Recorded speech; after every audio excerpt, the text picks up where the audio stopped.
నర్సంపేట మాజీ ఎమ్మెల్యే పెద్ది సుదర్శన్ రెడ్డి ఆరోగ్యం రోజురోజుకు క్షీణించిపోతుండడంతో ఇక్కడ నల్లబెల్లి మండల కేంద్రంలో తన సొంత స్వగ్రామంలో కూడా ఆందోళన మొదలైంది. ప్రస్తుతానికైతే తను కోలుకొని రావాలని చెప్పి ఎవరికి తోచిన విధంగా వారు బోనాల పండుగ జోర్దార్గా చేయాలని ఆలోచన చేస్తున్నారా? అయితే కిసాన్ ఫ్యాషన్ మాల్ లా అద్రిపోయే ఆఫర్లున్నాయి. జోర్దార్గా షాపింగ్ చేయండి. పండుగ అయినా దావత్ అయినా పట్టైనా ఫ్యాషన్ అయినా కిసాన్ ఫ్యాషన్ మాల్. భక్తి శ్రద్ధలు అలాగే పూజలు చేసుకుంటున్నటువంటి సమయం ప్రస్తుతానికి మనం నల్లబెల్లి మండల కేంద్రంలో ఉన్నాము. ఇక్కడ పెద్ది సుదర్శన్ రెడ్డి త్వరగా కోలుకొని రావాలని చెప్పి ఎంతో మంది తమకు తోచిన విధంగా పూజలు చేస్తున్న నేపథ్యంలో చాలా మంది నిన్న కొంతమంది అంటే యశోద హాస్పిటల్ దగ్గరికి వెళ్ళి అక్కడ కూడా తనని చూసి వస్తున్నటువంటి పరిస్థితి. వీలైనంత త్వరగా కోలుకుంటే బాగుంటున్నటువంటి ఒక ఆలోచనలు చేస్తున్న నేపథ్యంలో మరి నల్లబెల్లి మండల కేంద్రంలో ఎట్లాంటి పరిస్థితులు ఉన్నాయో తెలుసుకునేటువంటి ప్రయత్నం చేద్దాం. ఒక్కొక్కరు ఒక్కొక్క విధంగా ఉన్నారు. నా పెద్ద సుదర్శన్ రెడ్డి ఏమని అంటే పెద్ద సుదర్శన్ రెడ్డి గురించి అసలు ఏమనుకుంటున్నాను ఇక్కడ మీ ఊళ్ళో? పెద్ది సుదర్శన్ రెడ్డి అనే మనిషి ఇక ఆ ఆయన ఆయన వాస్తవంగా రియాలిటీగా అలాంటి మనిషి మేము చూడలేం. అలాంటి మనిషిని మేము చూడలేము. ఇక ఆయన డబ్బుల కోసం కానీ ఆశపడే వ్యక్తి కాదు.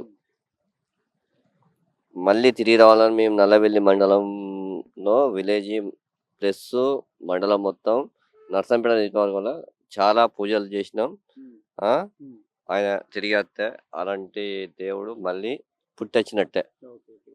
ఇక్కడ ఒక్కొక్కరు కూడా చాలా ఆవేదన మాత్రం వాళ్ళు వ్యక్తం చేస్తున్నారు. ఎందుకంటే ఇప్పటి వరకు పెద్ది సుదర్శన్ రెడ్డి లాంటి వ్యక్తిని నల్లబెల్లి మండల కేంద్రం అలాగే ఇక్కడే పుట్టి పెరిగినటువంటి తను అట్లాంటి వ్యక్తిని కూడా ఇంతవరకు మేము చూడలేదని చెప్పి అంటున్నారు. ఇక ముందు కూడా మళ్ళీ ఎవరు రాలేరన్నటువంటి ఒక ఆలోచన కూడా చేస్తున్న నేపథ్యంలో ఒకసారి మనం హోటల్లో కూడా చూద్దాము. ఎందుకంటే ప్రతి ఒక్కరు ఇక్కడికి వచ్చి కొంత తన ఫ్రెండ్స్ అందరు కలిసి వచ్చి మాట్లాడుకుంటున్నటువంటి సమయంలో మరి పెద్ది సుదర్శన్ రెడ్డి అస్వస్థకు గురైన తర్వాత మరి నల్లబెల్లి గ్రామంలో ఎట్లాంటి పరిస్థితులు ఉన్నాయో తెలుసుకునేటువంటి ప్రయత్నం చేద్దాం. ఒక్కొక్కరితో మనం మాట్లాడేటువంటి ప్రయత్నం చేద్దాం. అన్న నమస్తే, మేము ఆర్టీవీ అన్న.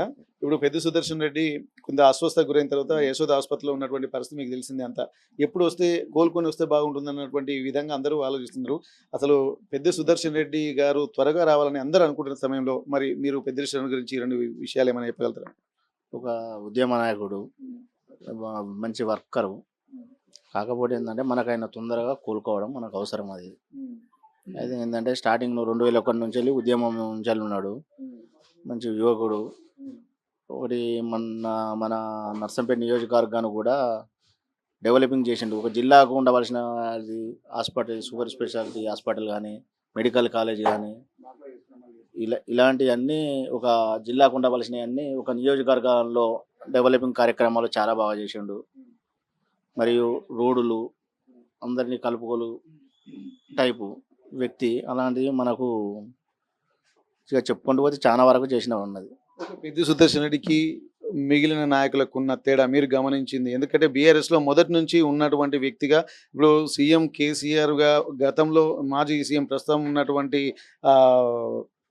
గతంలో సీఎం పనిచేసినటువంటి మాజీ సీఎం ప్రస్తుతం కేసీఆర్ గారికి అత్యంత సన్నిహితుడిగా ఉన్నట్టుగా మనకు తెలుస్తుంది. కుటుంబ సభ్యుడిగా భావించినట్టుగా మనకు అందరికీ విదితమే. మరి అట్లాంటి నేపథ్యంలో పెద్ద సుదర్శన్ రెడ్డికి మిగిలిన నాయకులకు ఉన్న తేడా మీరు ఏం గమనిస్తున్నారు? ఈయన ఒకటి ముఖ్యమంత్రితోని అతి సన్నిహితంగా ఉన్న వ్యక్తి. తన యొక్క డెవలప్ కార్యక్రమాల కోసం ముఖ్యమంత్రి చొరవతోని నర్సంపేటను చాలా వరకు అభివృద్ధి పదంలో నడిపించిండు. అన్న మీరేం చెప్తారన్న పెద్ద సుదర్శన్ రెడ్డి గారి గురించి? పెద్ది సుదర్శన్ రెడ్డి అనే వ్యక్తి అసలు నీతికి నిజాయితీకి మారుపేరు ఆయన.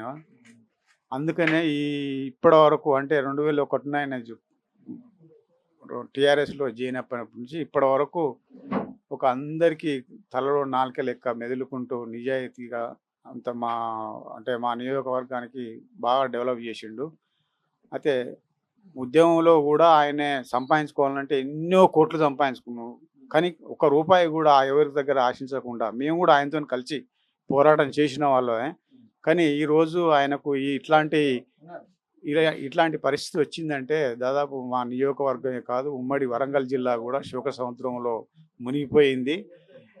ఇది ఇంకా మాకు ఒక ఆశ్చర్యకరంగానే అనిపిస్తుంది. ఆయన వస్తాడు, కంపల్సరీ బ్రతుకుతాడు అనేటువంటి ఆశ మాత్రం మా నియోజకవర్గ ప్రజల్లో ఉంది. బ్రతకాలే కూడా. ఎందుకంటే ఒక ఆశయం ఉన్న వ్యక్తి, ఒక నీతి నిజాయితీ గల వ్యక్తి, దానికి కట్టుబడినటువంటి వ్యక్తి. ఇప్పటికే చాలా డెవలప్ చేసిండు.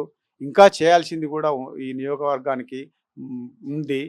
మాకు కూడా వెన్నుదన్నుగా ఉన్నటువంటి నాయకుడు, లీడరు, అట్లాంటి లీడరు ఉండాలని చెప్పి మా యొక్క కోరిక. ఓకే. ఇప్పుడు పెద్ది సుదర్శన్ రెడ్డి లాంటి వ్యక్తి ఈ నల్లబెల్లి మండలం యొక్క ప్రత్యేకతగా గుర్తిస్తున్నారు. ఎందుకంటే గతంలో అట్లాంటి వ్యక్తి ఇంతవరకు ఎవరిని చూడలేదంటున్నారు. మళ్ళీ ఇక ముందు కూడా ఎవరు రాలేదన్నటువంటి విషయాలు కూడా మీ దగ్గర కూడా కొంతమంది చెప్తున్నారు. నిజమే అంటారా అది? అది 100% నిజం. అట్లాంటి నాయకుడు నేనైతే చూస్తానో చూడనో అని చెప్పి నేను అనుకుంటున్నా. వాస్తవం ఇది. అందరి నాయకులకు కంటే ఈ పెద్ది సుదర్శన్ అనేటువంటి వ్యక్తి ప్రజల్లో ఉన్నటువంటి వ్యక్తి, ప్రజల్లో మెదిలినటువంటి వ్యక్తి, ప్రజల నాడి తెలిసినటువంటి వ్యక్తి. కానీ ఎక్కడ ఏ సందర్భంలో చిన్న ఆపద వచ్చినా కూడా అక్కడ వాలేటోడు.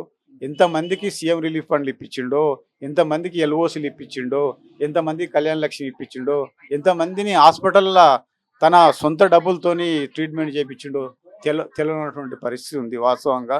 కానీ ఆ భగవంతుని మేమంతా కోరుకునేది ఒకటే, ఆయన బ్రతికి రావాలని కోరుకుంటున్నాం. అన్న ఇప్పుడు మీరు చెప్పండి, పెద్ది సుదర్శన్ రెడ్డి అంటేనే ఇక్కడ కొంతమందికి ఉమ్మడి వరంగల్ జిల్లాలో కూడా అత్యంత సన్నిహితుడిగా మాజీ సీఎం కేసీఆర్ కుటుంబానికి కానీ, హరీష్ రావు కానీ, అలాగే కేటీఆర్ కానీ, అంటే రాష్ట్ర స్థాయిలో ఒక ప్రధాన భూమిక పోషించే వ్యక్తుల్లో ఇక్కడ పెద్ది సుదర్శన్ రెడ్డి గారు నిలబడినటువంటి పరిస్థితి. మరి మీ ఊరికి కూడా ఒక గర్వకారణంగా కూడా చాలా మంది చెప్తున్నారు. మరి అట్లాంటి వ్యక్తుల వ్యవస్థ మీ గ్రామంలో ఉన్నందుకు మీరు ఎట్లా ఫీల్ అవుతున్నారు? ఇప్పుడు ఉన్న పరిస్థితులలో ఏ నాయకుడు కూడా ఈ పెద్ది సుదర్శన్ రెడ్డిని మించిన నాయకుడు మాకు ఇక దొరకరు.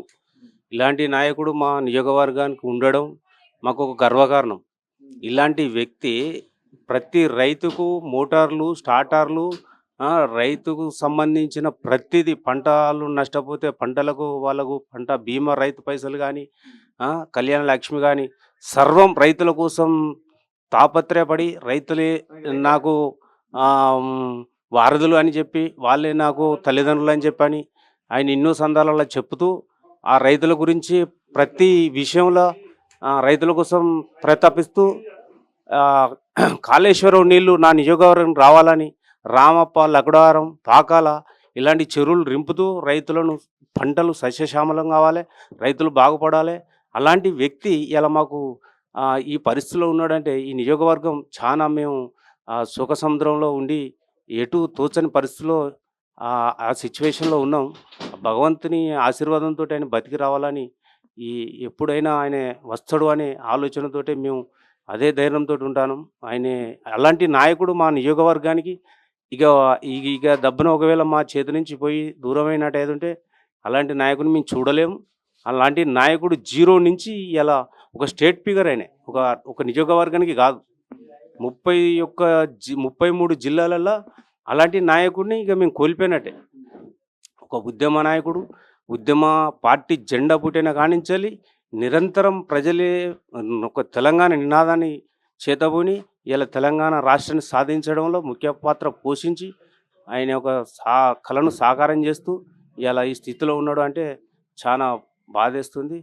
ఆ బాధ భగవంతుడు మమ్మల్ని ఆశీర్వదించి ఆయన చల్లగా మా నియోజకవర్గానికి తీసుకొచ్చి ఇంకా మరిన్ని నిధులు తెచ్చి మాకు కేసీఆర్ తోటి అండగా ఉండి మంచిగా డెవలప్ చేస్తారనే ఆలోచనతోటే ఉన్నాం.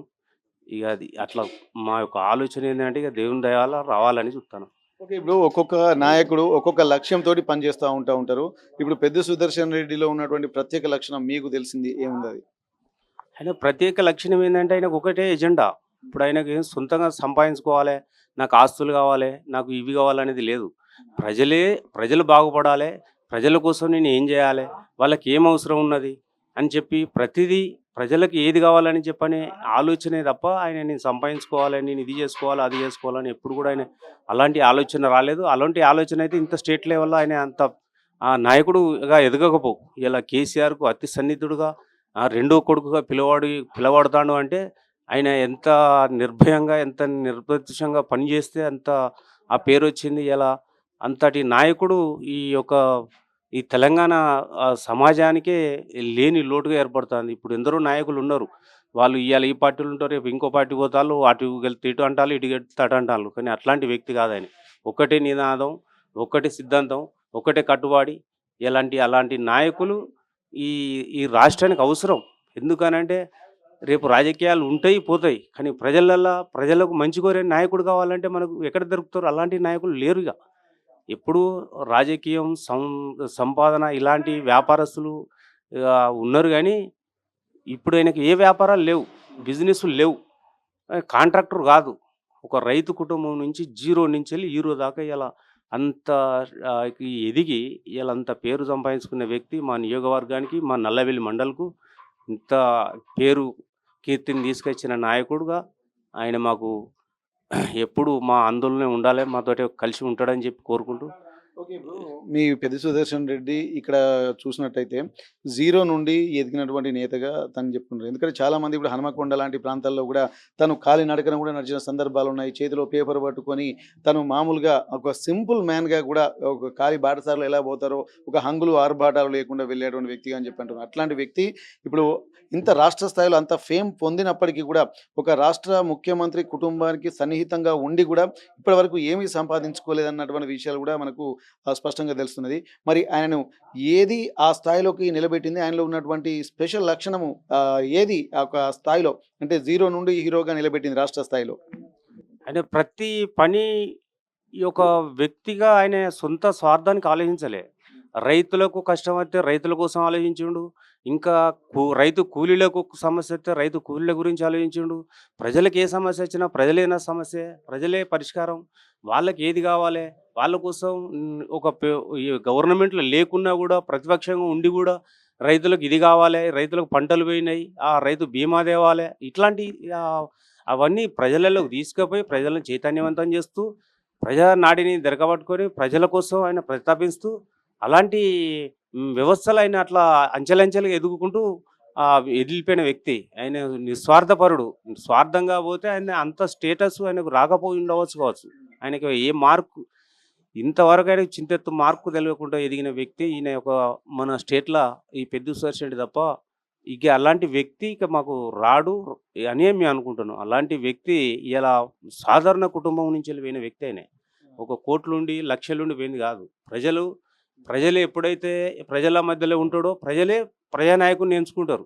అలాంటి ప్రజానాయకుడుగా ఆయన ఎదిగిన వ్యక్తి, ప్రజలకి వెళ్ళి పుట్టిన వ్యక్తి, ప్రజల సమస్యలను పరిష్కరించి ప్రజల సమస్యలపై పోరాటం చేసి ప్రజల సమస్యలు తీర్చినప్పుడు ఆయన ఈ సమస్యలు మాకు ఎప్పుడైతే తీరుస్తాడో ఈ నాయకుడు మాకు అవసరం అని చెప్పని ప్రజలు ఆయనకు ఎన్నుదండి ఉండి అంత స్థాయికి తీసుకుపోయి ఇలా ఆ స్థాయిలో నిలబెట్టిన ఆ స్థాయిలో నిలబెట్టాలంటే మన నరసంపేట ప్రజలు కానీ మా ప్రజాప్రతినిధులు కానీ అలాంటి నాయకుడు ఉండాలని చెప్పని కోరుకొని అంత స్థాయికి తీసుకుపోయి ఆయనను కూడా మొక్కవేని వ్యవస్థలు ఆయనను పెంచినాం. అట్లా కూడా మేము ఆయన అంత నిస్వార్థ పరుడు కాబట్టి, నీతిమంతుడు కాబట్టి, ఆయన స్వార్థం లేదు కాబట్టి ఆయన ఆ స్థాయిలో గుర్తింపు తెచ్చుకున్నాడు. ప్రజలు ఎప్పుడైతే నమ్మిందో ఆ నమ్మకాన్ని ఒమ్ము చేయకుండా ఆ స్థాయిని అంచెలంచెలుగా అదే నాడిని ప్రజలకు కావాల్సిన వనరులు ఏదైతే ఉన్నాయో అని చెప్పని వాటిని అన్వేషించి వాటిని ఒడిచి పట్టి వాటిని ప్రజల సమస్యల కోసం ప్రతితపించి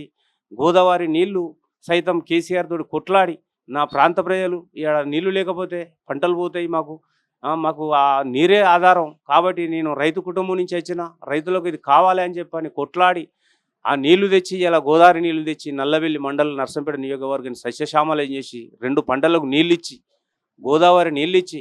మరి మీకు పెద్ద సుదర్శన్ రెడ్డి గారికి ఉన్నటువంటి సాన్నిధ్యం ఎట్లాంటిది పరిచయం అని?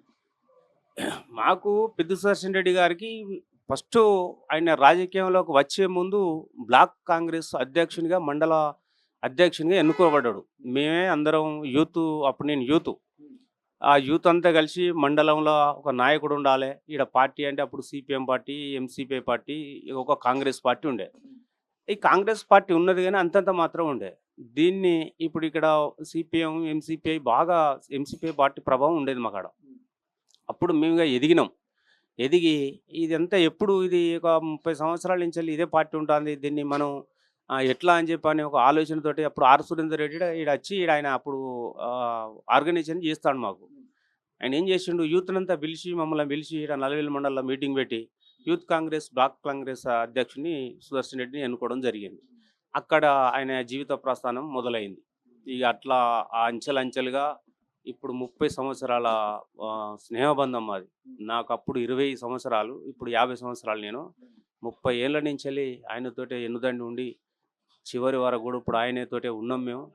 అలాంటి నాయకుడిని మేము మా చేతులతోటే మేము కష్టపడి ఆయనను ఈ స్థాయికి తీసుకుపోయాను. మేమంటే మేమే కాదు, ఇంకా మాతోటి చాలా మా మిత్రులు ఉన్నారు. నల్లవెల్లి ప్రజలు కానీ ఆయన ఒకసారి జెడ్పీటీసీగా వట్టిగానే నామినేషన్ వేసిండు. పైసలు లేవు, రూపాయి లేదు.